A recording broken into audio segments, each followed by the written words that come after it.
भाइयों, ये हमारे विधायक जी है रविंद्र सिंह पड़ोसा। इनने बुलाया हमें मुरैना न्यू आइसनमोड कॉलोनी में और अच्छे से सम्मान दिया और कुछ मेडल भी दिए हैं। तो बहुत बहुत धन्यवाद दिल से आपका। मैंने अपनी बात करूँ तो मैं उसका विषय बताओ आप। आज का उद्देश्य जो है बहुत साफ है। इस चंबल घाटी में सबसे बड़ी जो बात है वो दो मुद्दे हैं महत्वपूर्ण। एक तो ये है कि रोजगार, दूसरा विकास। हमारा विकास कैसे हो, रोजगार कैसे मिले, इसी के तहत किसान नौजवान मंच सामाजिक संगठन के बैनर पे आज पत्रकार सम्मान समारोह था। उसमें हमारे यूट्यूबर साथी हों या फिर प्रिंट मीडिया के लोग हों या इलेक्ट्रॉनिक मीडिया के लोग हों, मैंने उन सभी को सम्मानित करने के लिए यहाँ बुलाया और जिले भर के प्रतिनिधि लोग यहाँ आए। उसका उद्देश्य ये है कि 5 बिंदु ऐसे हैं चंबल घाटी के जिन पे ये मिशन काम करेगा। पहला बिंदु है कि पृथक राज्य चंबल के नाम से बनना चाहिए हमारा।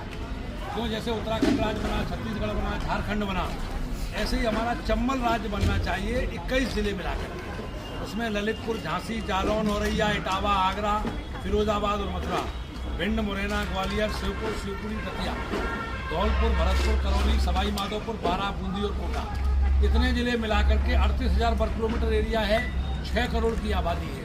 अगर हमारा राज्य बन जाएगा तो हमारी पुलिस होगी, हमारी कोर्ट होगी, हमारे क्षेत्र का मुख्यमंत्री होगा, तो हमारे नौजवानों को रोजगार भी मिलेगा और हमारे क्षेत्र का विकास भी होगा। और बजट भी, जो 3 लाख करोड़ का बजट है मध्य प्रदेश सरकार का, वो हमारा बजट अलग से होगा तो विकास होगा। अभी 10% भी बजट हमको नहीं मिलता है यहाँ चंबल के विकास के लिए। दूसरी बात है, नदियों में रेत है, वो रेत चंबल, यमुना, सिंध, क्वारी, पहुज, बेतवा, कूनो, इन नदियों का रेत खोल दिया जाए और यही के लोगों को काम दे दिया जाए तो 100 ट्रैक्टर जो गांव में रखे हैं, जो गरीब हैं, किसान हैं, उनको रोजगार मिलेगा, उनकी समृद्धि बढ़ेगी।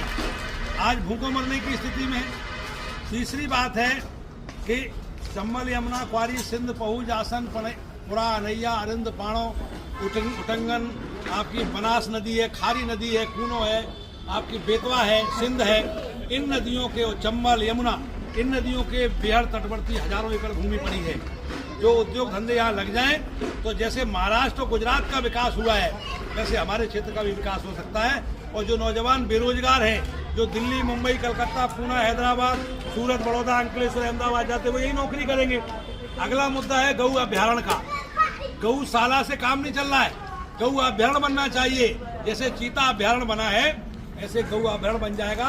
748 वर्ग किलोमीटर एरिया है चीता अभ्यारण्य में। इतना बड़ा बनेगा तो तीनों राज्यों की गऊएं रह सकती हैं।